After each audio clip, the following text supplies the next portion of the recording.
usahakan kasih-Mu. Hatiku rindu, rindu akan cinta-Mu.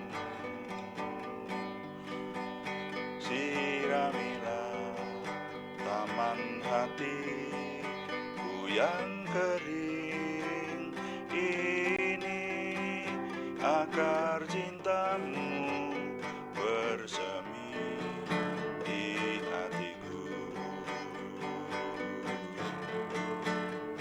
Oh Yesus, kekasihku, hanya Engkau.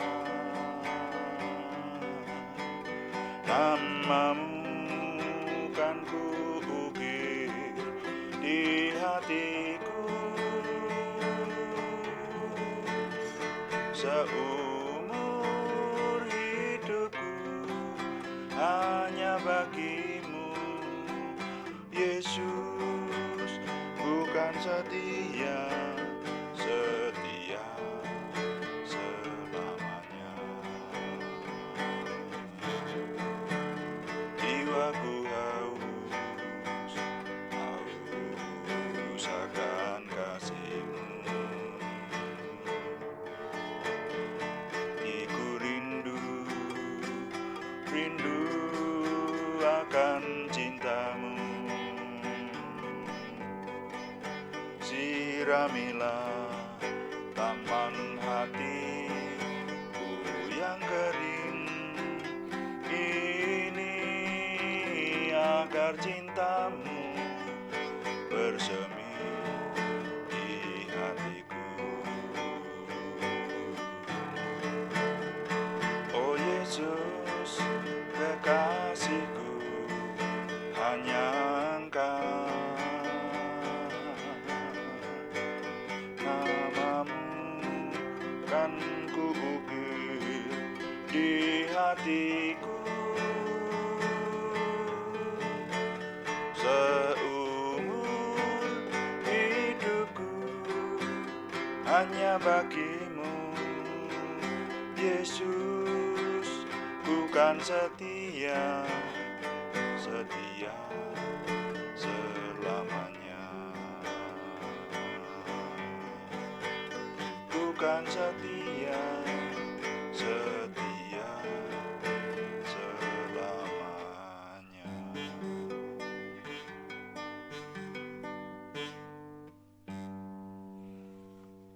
Bapa, kami sungguh mengucap syukur Tuhan memberkati kami, dan saat ini kami ingin melanjutkan doa malam yang senantiasa kami laksanakan.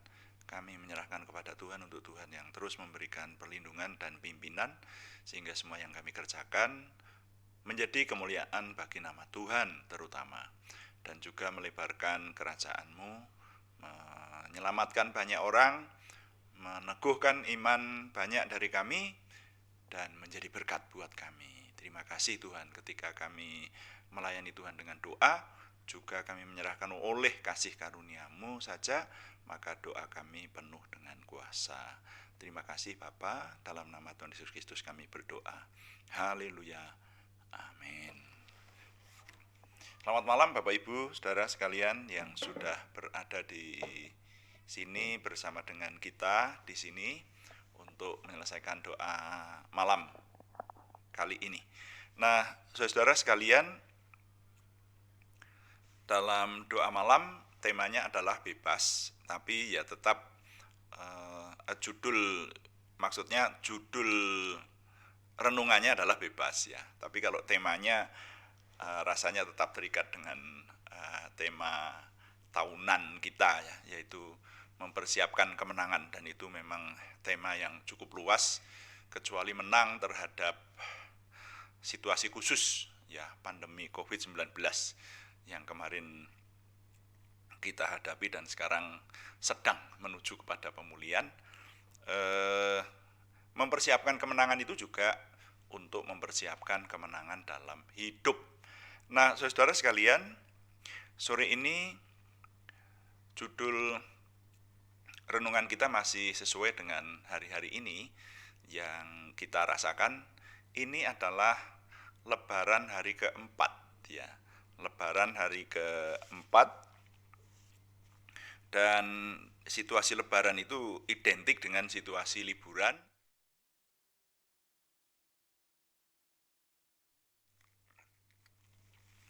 Situasi berkumpul dengan keluarga besar, banyak orang mudik, dan datang kepada sanak saudara untuk saling memaafkan atau halal bihalal. Itu ya, halal bihalal ada yang sifatnya orang per orang, jadi di rumah ke rumah, pribadi lepas pribadi, tapi juga ada yang kolektif ya, mengadakan acara halal bihalal baik di tingkat kampung, tingkat perkantoran, ya bahkan ada yang tingkat kalau kedinasan itu halal bihalal tingkat provinsi dan seterusnya. Itu saudara ya. Nah, malam hari ini saya ingin mengajak saudara merenungkan firman Tuhan yang relevan dengan situasi seperti ini. Judulnya adalah bukan sekedar saling memaafkan. Bukan sekedar saling memaafkan. Ini bagian firman Tuhan ini pernah kita renungkan, saya ingat dulu, kayaknya di doa pagi kita, saudara-saudara sekalian, hanya kita ingat kembali, karena ini luar biasa dan kita lebih fokus kepada ini, yang sesuai dengan situasi sekarang ya, yaitu judulnya dulu berbeda, tapi kalau ini judulnya saja sudah mengarah kepada bukan sekedar saling memaafkan. Nah, mari kita baca lebih dahulu Kejadian pasal yang ke-50 ayat 15 mulai. Ya. Kejadian pasal yang ke-50 ayat 15 saya baca untuk saudara. Ketika saudara-saudara Yusuf melihat bahwa ayah mereka telah mati, berkatalah mereka, boleh jadi Yusuf akan mendendam kita dan membalaskan sepenuhnya kepada kita segala kejahatan yang telah kita lakukan kepadanya. Sebab itu mereka menyuruh menyampaikan pesan ini kepada Yusuf. Sebelum ayahmu mati, ia telah berpesan, beginilah harus kamu katakan kepada Yusuf. Ampunilah kiranya kesalahan saudara-saudaramu dan dosa mereka. Sebab mereka telah berbuat jahat kepadamu, maka sekarang ampunilah kiranya kesalahan yang dibuat hamba-hamba Allah ayahmu.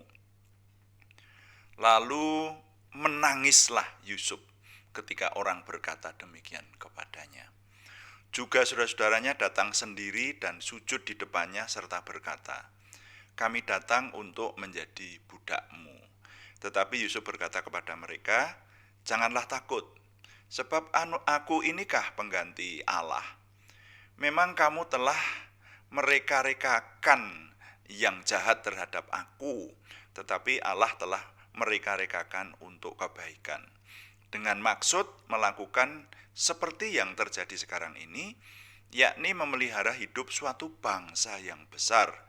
Jadi janganlah takut, aku akan menanggung makanmu dan makan anak-anakmu juga. Demikianlah ia menghiburkan mereka dan menenangkan hati mereka dengan perkataannya. Sampai di situ pembacaan saya. Nah, saudara, mari kita mengingat kisah ini. Ini adalah kisah dari keluarga Yakub.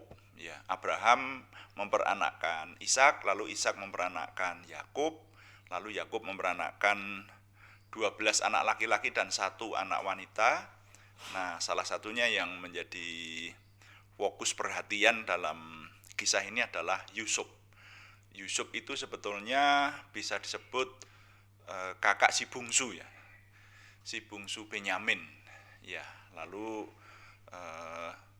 Yusuf itu kakaknya yang satu ayah satu ibu. Kalau yang lain itu satu ayah tapi lain ibu. Nah, kita ingat bahwa waktu mereka masih ada di tanah Kanaan, maka saudara-saudaranya itu kecuali Benyamin, adiknya yang masih kecil, yaitu yang satu ayah satu ibu dengan Yusuf, itu ya. Jadi ada 10 saudaranya yang lain itu sangat membenci Yusuf karena Yusuf itu sangat dikasihi oleh ayahnya. Latar belakangnya adalah karena Yakub, ayah mereka itu sangat mencintai istrinya yang namanya Rachel, karena itu adalah cinta pertama dia. Dan Rachel tidak segera punya anak, tapi mempunyai anak jauh sesudah ketiga istri Yakub yang lain mempunyai anak. Makanya anak-anak yang lahir dari Rachel, istrinya Yakub, itu sangat dikasihi oleh Yakub, yaitu Yusuf dan Benyamin. Kalau dibelikan baju, dibelikan segala sesuatu, itu mereka selalu lebih baik daripada yang lain gitu loh. Nah itu yang membuat iri. Nah rupanya ada faktor-faktor lain juga yang memanjakan anak-anak Rachel ini sehingga Yusuf itu dibenci oleh saudara-saudaranya. Singkat cerita, saudara masih ingat bahwa Yusuf itu mau dibunuh oleh saudara-saudaranya, tapi dilarang oleh Ruben, kakak sulung mereka. Ruben tidak rela kalau sampai membunuh saudara satu ayah, itu tidak baik. Nah, maka akhirnya Yusuf kemudian dijual ke tanah Mesir, dibeli oleh pedagang budak orang Midian yang kemudian menjual di Mesir, rupanya dijual di pasar budak. Nah kemudian dibeli oleh seorang pejabat negara, yaitu seorang kepala pengawal raja Mesir, pengawalnya Raja Firaun, namanya Potifar. Ya, nah di Mesir inilah kurang lebih selama 13 tahun Yusuf mengalami pasang surut kehidupan yang banyak sengsaranya sebetulnya pada awalnya. Nah lalu akhirnya Yusuf oleh anugerah Tuhan justru mendapatkan berkat yang luar biasa, diangkat menjadi raja muda di Mesir. Jadi orang kedua, penguasa kedua, atau mungkin bisa disebut wakil raja lah, seperti itu, raja muda sebutannya, raja di Mesir. Nah kemudian ketika Yusuf dijual, maka saudara-saudaranya itu membuat rekayasa, yaitu jubah yang maha bagus yang dikenakan Yusuf itu dirobek-robek dan dicampur dengan darah anak domba. Kemudian berkata kepada ayahnya bahwa menemukan pakaian Yusuf sudah tercabik-cabik semacam ini dan bercampur dengan darah. Lalu ayahnya Yakub membuat kesimpulan sendiri bahwa Yusuf sudah dimakan oleh hewan buas. Nah, jadi taunya Bapak Yakub adalah bahwa anaknya yang bernama Yusuf itu sudah mati. Tapi ternyata sebetulnya kan belum mati. Maka ketika di tanah perjanjian, di tanah Kanaan itu terjadi kelaparan, dan Alkitab menceritakan bahwa kelaparan itu melanda seluruh dunia. Jadi ada bala kelaparan yang hebat waktu itu. Nah, yang punya gandum satu-satunya yang masih punya persediaan makanan pokok yang melimpah itu hanya Mesir. Makanya mereka minta izin kepada ayah mereka untuk beli gandum di Mesir. Nah, ketika beli gandum di Mesir, maka saudara-saudaranya ini sudah lupa kepada wajah Yusuf, karena Yusuf sekarang menjadi penguasa, pakaiannya berbeda, mungkin juga gemuk dan lebih bersih dan seterusnya. Padahal mereka dulu menyiksa Yusuf sedemikian rupa, mau dibunuh, bahkan sudah dikatakan, dicatat bukan hanya mau dibunuh, tapi memang sudah ada action ya. Yusuf itu dilemparkan ke sumur kosong. Jadi bukan dimasukkan, catatan yang dituliskan bukan dimasukkan ke sumur kosong, tidak seperti itu, dilemparkan ke sumur kosong. Jadi dimungkinkan ada ya luka-luka, dan itu namanya sudah dibunuh. Hanya pada akhirnya kan karena usulan Ruben tadi, jadi tanpa sepengetahuan Ruben ternyata Yusuf diambil dari sumur itu dan dijual kepada pedagang budak. Nah itu. Nah maka ketika mereka membeli gandum ke Mesir, Yusuf tidak lupa kepada saudara-saudaranya ini, kemudian membuat rekayasa sedemikian rupa. Kalau menurut tafsiran saya, Yusuf membuat rekayasa bahwa mereka ini didakwa sebagai mata-mata musuh, lalu Simeon ditahan di Mesir dulu supaya mereka nanti kembali ke Mesir lagi, seperti itu. Itu sebuah rekayasa supaya tidak putus hubungan, karena motivasinya Yusuf sebetulnya pengen ketemu dengan ayahnya, pengen ketemu dengan adiknya yang namanya Benyamin, yang satu ayah satu ibu, tanpa kakak-kakak mereka yang datang itu menyadari bahwa penguasa Mesir itu sebetulnya adalah adik mereka. Nah, ini memang kisah yang luar biasa, saudara-saudara sekalian. Makanya Simeon ditahan, dan benar juga menurut tafsiran Yusuf kan beberapa bulan kemudian persediaan makanan itu habis. Dan dia membuat syarat bahwa rombongan ini tidak boleh datang lagi ke Mesir kalau tidak menyertakan adik mereka yang bungsu, yang namanya Benyamin itu. Jadi Yusuf menginterogasi mereka rupanya seperti itu. Makanya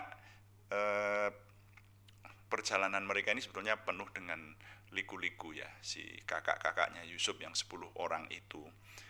Jadi dia minta izin kepada ayahnya untuk mengajak Benyamin diajak membeli gandum di Mesir, tapi ayahnya tidak menyetujui karena anak yang paling dikasih itu hanya dua. Kakaknya Benyamin namanya Yusuf sudah dianggap mati oleh ayahnya, dikira mati, tepatnya seperti itu.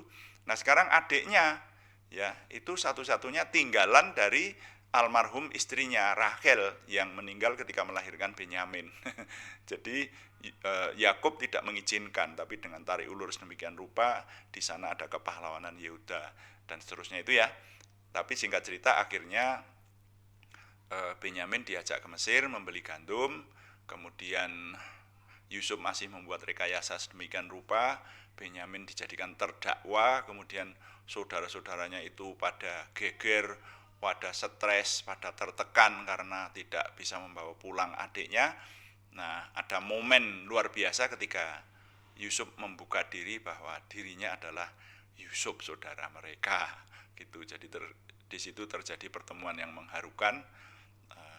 Mereka bertemu dengan saudara-saudara satu ayah, ya, dan Benyamin satu ayah satu ibu, seperti itu. Makanya singkat cerita kemudian Yakub diberitahu bahwa penguasa di Mesir itu adalah Yusuf, dan keluarga besar Yakub diboyong ke Mesir.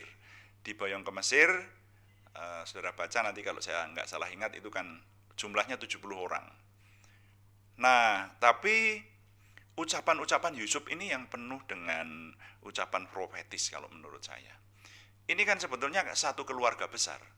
Satu orang punya 12 anak, ya 13 sama satu anak perempuan. Lalu punya anak cucu, Yakub itu jumlahnya sekitar 70 orang. Nah, ketika sudah menetap di Mesir dan diterima baik oleh Yusuf, mereka itu keluarga besar itu beranak pinak di Mesir sampai Yakub meninggal. Nah, peristiwa ini yang akan kita renungkan lebih dalam. Ketika Yakub meninggal, maka saudara-saudaranya itu sangat ketakutan. Bagaimana mereka mengingat bahwa dulu Yusuf itu sudah benar-benar ada action, dibunuh, dimasukkan ke sumur kosong, dilempar ke sumur kosong tadi ya, dilempar, saudara. Wah, mereka itu sadis banget. Mungkin juga ada yang memukul, ada yang menempeleng, dan pokoknya mereka benci lah pada waktu itu. Dan pada akhirnya dijual sebagai budak belian, itu dianggap sebagai hewan. Jadi Yusuf itu dibully sedemikian rupa oleh saudara-saudaranya itu, dan bukan hanya sekedar dibully, kalau menurut saya ini benar-benar disiksa dan sudah mau dilenyapkan seperti itu. Jadi kalau bukan Yusuf, rasanya untuk menerima saudara-saudaranya ini tidak mudah, saudara. Walaupun ada ayah mereka, ada Yakub, saya rasa Yusuf menerima saudara-saudaranya itu karena masih ada Yakub, ayah mereka. Lalu mereka diterima dengan baik, ditempatkan di satu tempat di Mesir namanya tanah Goshen itu. Nah, sekarang setelah Yakub meninggal, maka saudaranya ini menjadi sangat ketakutan. Tadi dikatakan di sana, mereka kemudian sujud menyembah, datang kepada Yusuf dan berkata, ayah kita dulu berpesan supaya engkau mengampuni kami, gitu ya. Padahal ini sebetulnya ya ya namanya orang yang suka berbuat jahat itu bohong dan seterusnya itu rupanya sesuatu yang biasa saja ini. Jadi saudara-saudaranya ini tidak dituliskan di situ bahwa ayah mereka ini benar-benar berpesan. Yusuf kira-kira juga bisa mengira-ira bahwa wah ini kakak-kakak saya ini pada ketakutan banget, lalu berkata sedemikian rupa. Nah, mereka minta ampun ya dan pakai dasar pesan dari almarhum ayah seperti itu. Jadi sampai mereka berkata, kami sanggup menjadi budakmu saja. Ya, jadi nah ini loh judul kita, makanya renungan ini bukan sekedar maaf memaafkan. Apa yang dilakukan oleh Yusuf ini? Sekali lagi kita renungkan, tokoh yang namanya Yusuf ini berjiwa besar dan luar biasa. Ini gambaran dari pengampunan Tuhan. Makanya judulnya bukan sekedar maaf memaafkan, ini enggak pakai kata maaf di situ, yang dipakai mengampuni. Yang namanya mengampuni itu benar-benar melupakan. Nah, mari kita melihat kalau zaman sekarang ini atau hari-hari ini banyak terjadi halal bihalal, orang datang pada waktu Lebaran terus berkata, segala kesalahan yang sudah kami perbuat dalam setahun ini, setahun belakangan ini sampai hari ini kami minta dimaafkan gitu. Itu bagus, ya. Nah, hanya kalau yang terjadi kepada Yusuf dan saudara-saudaranya itu bukan sekedar memaafkan, bahkan mungkin kalau waktu-waktu sekarang ini ada yang melakukan hanya buah bibir segala, dan kalau menurut saya malah mungkin sebagian besar orang ya karena Lebaran terus begitu datang lalu ini hari Lebaran, saya minta maaf kesalahan saya, tapi kesalahan itu entah sudah dibereskan atau belum kita tidak tahu. Karena begini, sebetulnya kalau yang disebut kesalahan yang sangat besar itu ya kesalahan yang nyata-nyata pernah dibuat seperti itu. Contohnya katakanlah misalnya ada seseorang yang pernah merugikan orang lain itu ya. Misalnya apa katakanlah hutang dalam jumlah besar tidak membayar seperti itu. Nah, itu sebetulnya kan menimbulkan kejengkelan. Lalu nanti pas hari maaf memaafkan seperti ini sebetulnya ada pemberesan atau enggak gitu. Nah, kalau yang sekarang dikembangkan bahkan juga di antara kita, di antara murid-murid Tuhan Yesus Kristus kita yang hidup di zaman perjanjian baru, itu ada namanya pemberesan, saudara. Yang namanya pemberesan itu ya orang yang punya salah itu datang kepada yang disalahi atau yang dirugikan. Nah, kemudian katakanlah kalau misalnya contohnya soal utang piutang tadi, bagaimana dibicarakan gitu. Kami datang untuk membereskan. Ya, kemarin setahun kemarin kami membuat kesalahan utang dan belum dibayar-bayar, nah, begitu. Nanti kan ada pembicaraan tentunya toh. Jadi kalau utangnya katakanlah 10 juta, kami benar-benar tidak bisa mengembalikan, tapi bagaimana saya minta dimaafkan gitu kan. Nanti kemungkinan penyelesaiannya adalah bukan sekedar ya sudah dimaafkan selesai.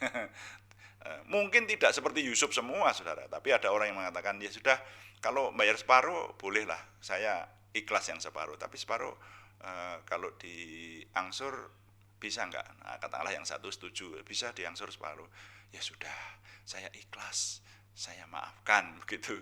Nah, ini kalau yang terjadi sekarang ini saya belum pernah melihat di saat atau waktu yang baik untuk maaf memaafkan ini ada pemberesan sampai setingkat itu. Yang saya lihat itu sekarang ini banyak minta maaf nih, kecenderungannya lip service. Jadi ya karena waktunya maaf memaafkan, mungkin kalau kesalahan-kesalahan kecil gitu wajar gitu ya. Ya kemarin dulu ada yang saling jengkel gitu ya, ini hari Lebaran maaf ya sudah, rangkul-rangkulan selesai seperti itu. Itu masalah-masalah ringan. Tapi orang itu kadang-kadang ada masalah berat yang hubungan dengan seseorang menjadi terganggu. Banyak masalahnya semacam itu. Bukan hanya hutang piutang, tapi yang membuat orang lain jengkel. Nah, kalau yang semacam ini di lingkungan umat Tuhan, di lingkungan tubuh Kristus, maka anjurannya adalah supaya hal ini dibereskan, saudara.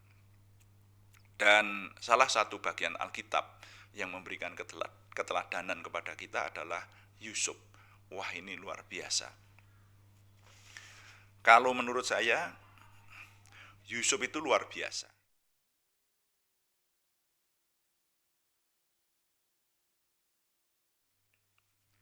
Lah dulu sudah dibunuh, saudara. Sudah dilemparkan ke sumur kosong.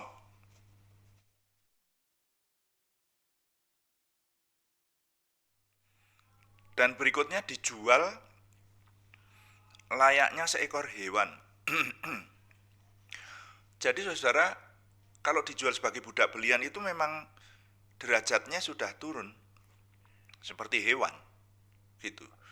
Nah ini kalau akhirnya orang itu menjadi raja dan bahkan menjadi penolong bagi saudara-saudaranya itu kalau menurut saya tidak mudah itu. Sebaiknya ya yang ditolong Benyamin aja, adikku yang ditolong sama ayahku kan gitu. Yang lain aku nggak peduli. Sudah musuh kok. Aku dulu sudah mau dilenyapkan dan sudah ada action membunuh lalu menjual seperti kambing. Ingat nggak waktu itu? Nggak usah bergaul lagi lah. Harusnya seperti itu. Tapi Yusuf itu bahkan dia sampai menangis ketika saudara mengatakan, ampunilah kami sanggup menjadi budakmu. Tapi Yusuf bahkan berkata, aku inikah pengganti Tuhan yang sanggup mengampuni orang. Aku ini pengganti Tuhan yang sanggup menghukum orang yang bersalah. Jadi jiwanya Yusuf itu luar biasa. Nah ini yang menjadi keteladanan buat kita. Bukan sekedar memaafkan, tapi benar-benar mengampuni. Nah ini yang perlu kita kembangkan, dan kita umat beriman yang percaya pada Tuhan Yesus Kristus, mari mengembangkan hal ini bukan hanya pada saat-saat tertentu, pada saat-saat lebaran saja, atau pada saat hari-hari besar saja, seperti itu. Tapi setiap saat kalau memang ada hal yang dirasa merupakan ketidakberesan, mari kita bereskan di hadapan Tuhan supaya hidup itu jadi lebih ringan, lebih semeleh istilahnya, lebih plong, lebih enak, seperti itu saudara. Dan saya beberapa kali melakukan juga ya, kalau diceritakan panjang, tapi ada waktunya kadang-kadang bahkan saya merasa saya tidak bersalah, tapi ada orang yang punya catatan terhadap saya. Saya diberitahu ada orang punya catatan terhadap saya, begitu. Saya mendatangi dan saya yang minta maaf. Kalau saya salah, saya minta maaf. Ada yang berhasil, ada yang tidak mau saya temui. Jadi ketika saya cari itu malah mungkin rikuh atau malu gitu ya, merasa nggak enak sendiri ya. Lalu nggak mau menemui saya. Pokoknya menghilang begitu dari hadapan saya. Ya sudah, yang seperti itu. Ada yang sampai sekarang jadi yang saya tahu itu dijelek-jelekan orang gitu. Kalau dijelek-jelekan orang ya sudah, saya datangi dan saya meminta maaf kalau ada hal yang salah dari saya. Saya ini banyak kesalahan. Kita manusia itu kan gampang ya berbuat salah. Nah itu harusnya dibereskan seperti itu di hadapan Tuhan supaya hubungan kita kembali.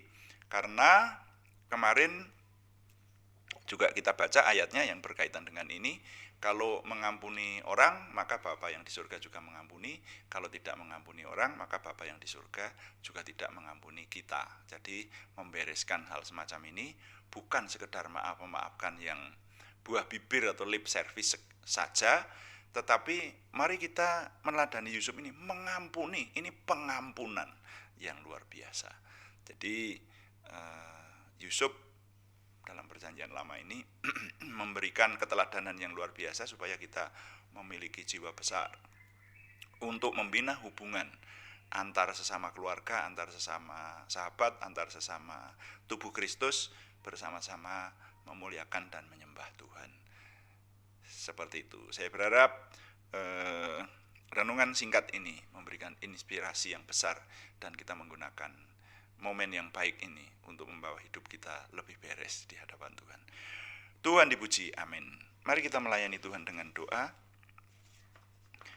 Dan kita akan berdoa syafaat untuk hal-hal umum, tapi juga untuk nama-nama yang masih dikirimkan kepada kita untuk kita bawa dalam doa, kita panjatkan dalam doa. Jadi kita melayani Tuhan dengan doa, tapi juga melayani saudara kita yang namanya perlu kita doakan di hadapan Tuhan. Mari kita melayani Tuhan dengan doa, dengan memujikan, kuduskan tempat ini dan kita berdoa.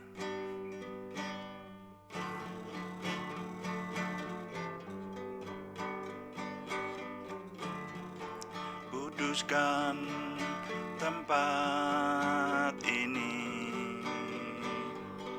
untuk kami berdoa.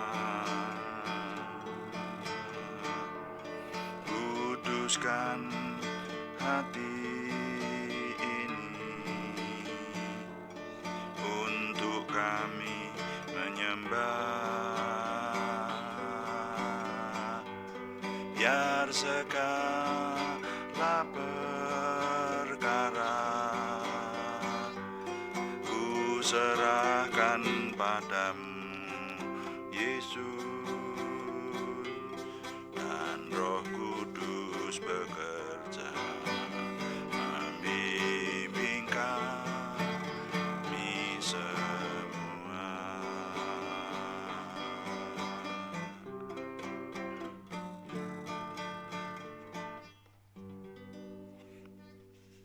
Bapa di surga, terima kasih untuk doa malam hari ini, dan sekarang kami ingin melanjutkan terus melayani Tuhan dengan doa. Kami berdoa untuk situasi Lebaran yang hari-hari ini masih kami rasakan. Kami mohon Tuhan yang memberkati kami, khususnya bangsa dan negara Indonesia, menghadapi liburan, menghadapi suasana hari besar yang saudara kami merayakannya. Kiranya kami yang ikut juga merasakan dan ikut meramaikan, merayakan hari-hari ini. Kami memanfaatkan ini untuk meneladani hamba-Mu Yusuf, sehingga bukan sekedar maaf-memaafkan, tetapi pengampunan yang sesungguhnya, pemulihan hubungan antara satu dengan yang lain, bahkan kesalahan yang sedemikian sangat besar dan menyakitkan.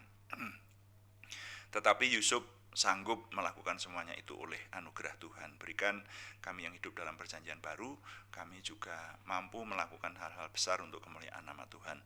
Terima kasih Bapa di surga. Sekarang kami menyerahkan saudara kami yang masih harus kami layani dengan doa.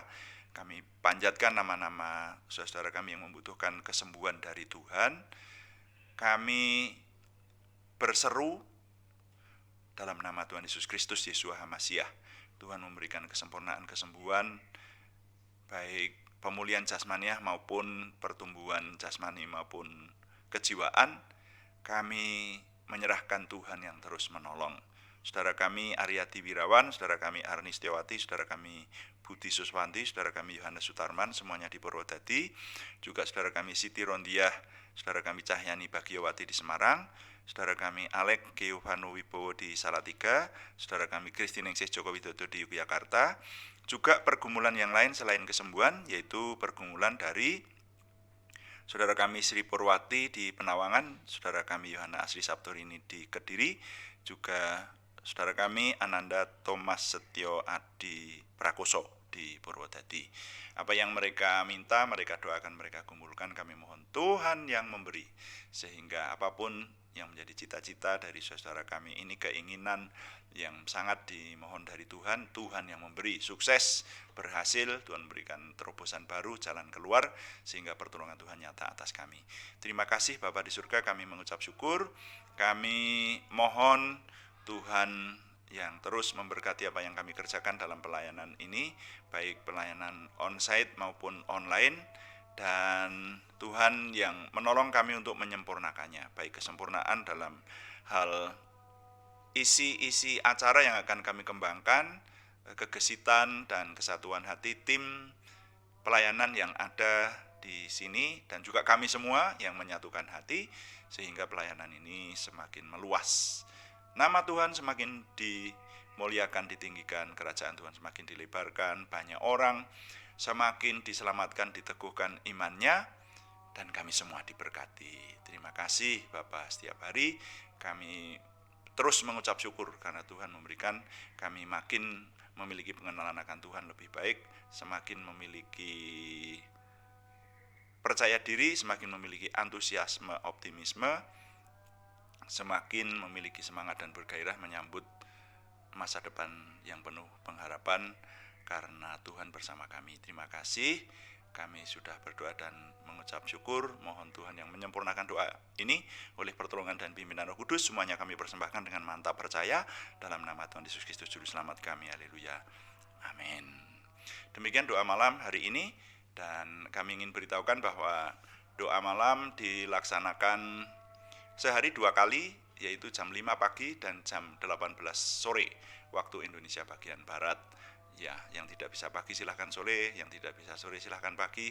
Yang terlambat mengikuti pada jam live streaming bisa membuka arsip renungan-renungan kita ini sehingga kita menimba nilai-nilai rohani di dalamnya dan meraih kemenangan hidup. Silahkan dimanfaatkan dan juga diberikan dukungan doa, subscribe, like, komen, dan share, bagikan kepada teman-teman lain sehingga lebih banyak lagi yang diberkati bersama dengan kita. Selamat malam, Tuhan memberkati. Amin.